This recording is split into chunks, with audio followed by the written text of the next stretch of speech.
नादिरा के एक सीनियर एहलकार के मुताबिक आर्मी चीफ और उनके अहल खाना के रिकॉर्ड तक रसाई के बाद इस रिकॉर्ड को FIA, FBI, Federal Employees Housing Authority और निजी बैंकों से तफसीलात हासिल करने की गरज से इस्तेमाल किया गया था।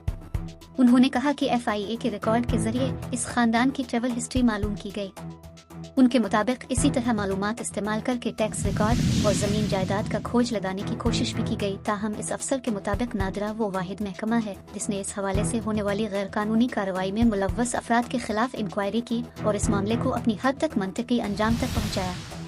अब सोच रहे होंगे कि अगर फौज के एक हाजिर सर्विस जर्नल जो अब आर्मी चीफ हैं और उनके खानदान का डेटा महफूज नहीं तो क्या नादिरा में मौजूद अबकार किसी आम शहरी का डेटा महफूज है? चेयरमैन नादिरा तारिक मलिक ने बताया कि उनके इदारे ने अपने मुलाजमीन की हद तक इंक्वायरी मुकम्मल कर ली है और तमाम मुलव्वस एहलकारों को नौकरी से बर्खास्त कर दिया गया है। उन्होंने कहा कि न सिर्फ उन्हें नौकरी से फारिग किया गया बल्कि नादिरा की तारीख में पहली मरतबा ऐसे अफसरान के खिलाफ क्रिमिनल कार्रवाई के लिए कानूनी रास्ता भी अपनाया है।